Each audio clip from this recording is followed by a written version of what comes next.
Hi, welcome to a new episode in the Internet Surfer, hosting the most horror and creepiest stories from Reddit. Please don't forget to comment, like, share, and subscribe. Enjoy. There's a car in my junkyard and it's not quite right. A short horror story from Reddit. Nosleep. I own a scrapyard. Have for a while. I live in a small town quite a ways away from any large cities, and as such, there aren't many people who are employed at this yard.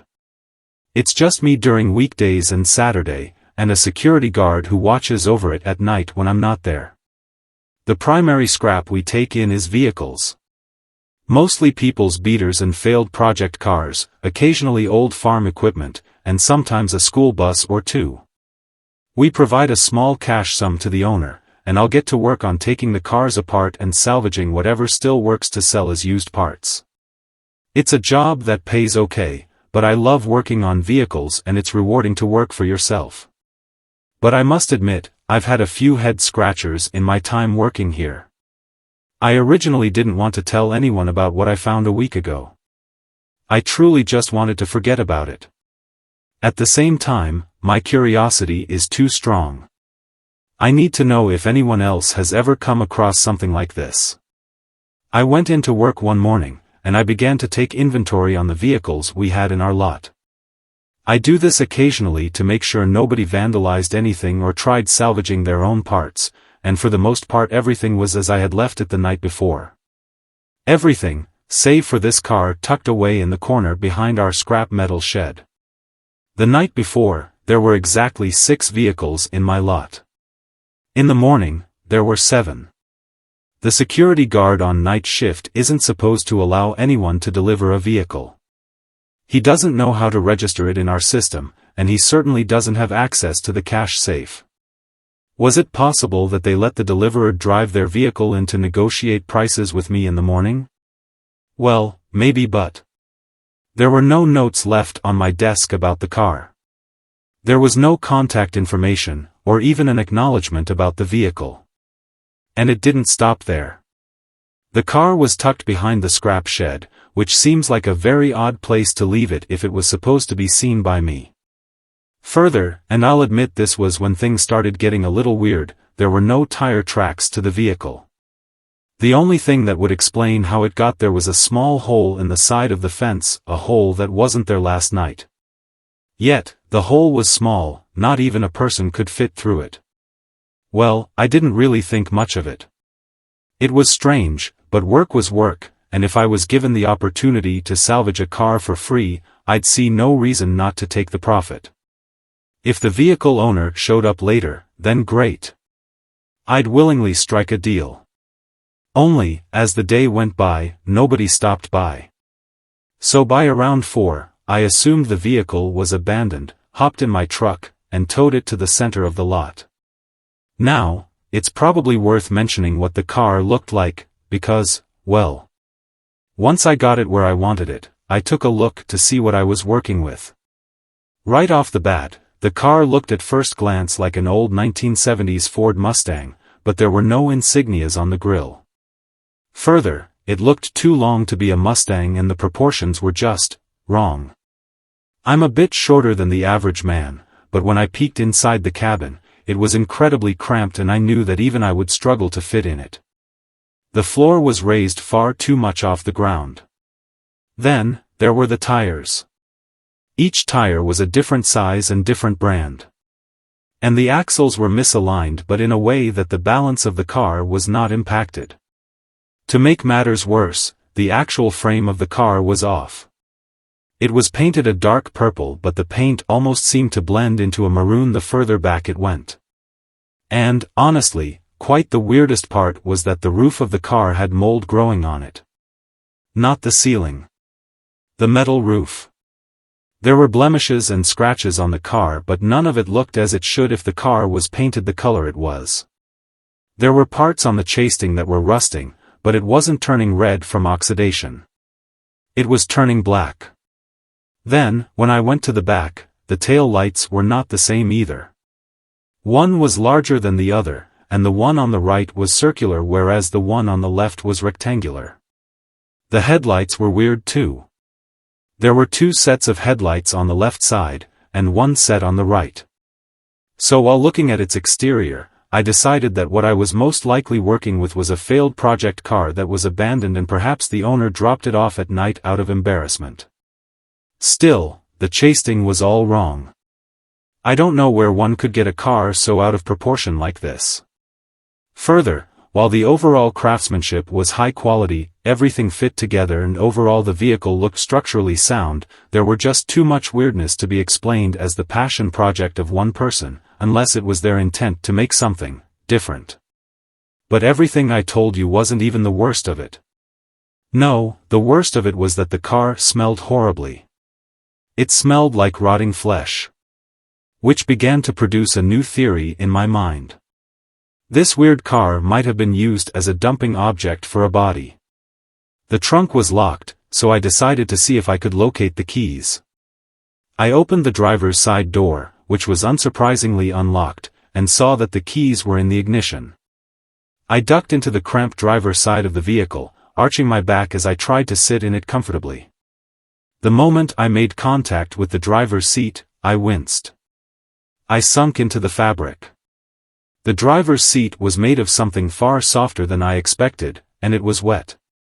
I don't mean like water was spilled or the rain got in. No, the driver's seat was moist in a disgusting, uncomfortable sticky kind of way. It felt like I was sitting on a tongue. The steering wheel was also immobile. At this point I was starting to get weirded out. However, I was already inside this weird vehicle and I wanted to know if the damn thing at least started. I put my hand on the key, and turned it. At first there was nothing. Then, I could hear a sound coming from the front of the vehicle. It sounded like something thumping. Something rhythmic. There was air coming out of the AC vents but, it too was rhythmic and cold. And moist. Weirdest yet, the radio turned on. The music coming from it sounded unlike any radio station I've ever listened to. It was playing some sort of music, and it was very light, almost inaudible. The volume control didn't seem to do anything. And the music? It's just some weird guitar playing random, non-harmonic notes with a complete disregard for tempo. I'll just post a link here if you want to check it out. That was that. I decided I was done with the cab, and just wanted to find the source of the rotting smell. To be honest, I didn't even care to scrap this thing anymore, it was too weird for me and I didn't even think anything could be salvaged. I left the car running to see if it might die, and unlocked the trunk. Oh, and as if everything wasn't strange enough, the lever to unlock the trunk was behind the driver's side sunshade. So I let the car continue to run, hopped out of the moist and slimy seat, and made my way to the trunk. The stench grew stronger. I was almost certain that there must have been something dead inside the back, but when I opened it I found nothing. In fact, there was no trunk. The trunk access just opened up to a part of the vehicle's casing. The trunk door had absolutely no purpose. But there was something odd about the hinges. They appeared to be, I'm not sure how to explain it, but almost like spider webs. They were certainly not made of no metal, and they didn't look like any sort of regular trunk hinge. That gave me one last idea, and honestly, I didn't know quite what to expect. I could hear the thumping of the car's engine, and I figured the last course of action to take was to visually inspect it. Then, if my suspicions were correct and there truly wasn't anything of value, I'd call a tow truck to have this thing brought to a landfill and buried so it could be long forgotten. I went back to the cab, found the hood release lever, which, mind you, was underneath the driver's seat, and pulled it. The thumping got louder. It was at this point that I truly thought about what I was hearing. The thumping was rhythmic. Thump. Pause. Thump thump. Pause. Thump thump. Pause. Thump. Pause. This didn't sound like no car engine. I closed the driver's door and began making my way towards the front of the vehicle. I placed my hand in the hood, wincing as the roof of the hood felt sticky. I released the hood, flinging it open, and I was met with, well, I don't really know. The first thing I noticed was the heart. Thump thump. Pause. Thump. Pause. I stood awestruck. My mouth was agape. I didn't even notice that this vehicle had no engine. No radiator. No battery. There was a large heart in the center of a clumpy piece of mass. I looked over to where I thought a battery might be, and instead saw what looked like a disfigured brain. The compressor was replaced with lungs, and I watched as they filled and released. Thump thump. Pause. There were no pipes. Everything was connected in disgusting-looking organic tubes. I would say they were arteries, but I'm not entirely sure that the heart was pumping blood. A black ooze was dripping from one of the clumps of tissue, and was spilling over the thick rib cage that kept everything in place. Everything under this car's hood was organic. And I may not know much about human biology, but I can say with confidence that none of the things I saw belonged to a human. I doubt any of it belonged to an animal. I didn't scream. I didn't even make a sound. A million thoughts ran through my head. After a minute of helpless staring, I settled on the easiest course of action. I slammed the hood, turned the vehicle off, and closed up shop for the day. I didn't know what to think. I've never seen anything like it. I didn't bring this up to anyone. I honestly don't know who else to tell. My wife would freak, the local police wouldn't believe me, and what could they do anyways? The next day, the vehicle was missing, but I didn't really give a damn. The night guard told me he didn't see anything about no weird vehicle. Fine by me. I honestly kinda just wanted to forget about it. Perhaps everything I saw was just a bad dream, or a hallucination. Those explanations hardly make any sense, unfortunately. The hole in my fence is real, and the tire tracks from me towing are also real. There was something unnatural in my junkyard that day. The more I think about this encounter, the more uneasy I get. This may be crazy, but I'm actually starting to wonder if the damn thing was actually alive. The details just don't make sense. The radio and its weird imitation of music. The nonsensical engineering of the chassis. The, abundant living tissue. What I came across wasn't no damn car. It was something pretending to be a car. But, why? Thanks for watching.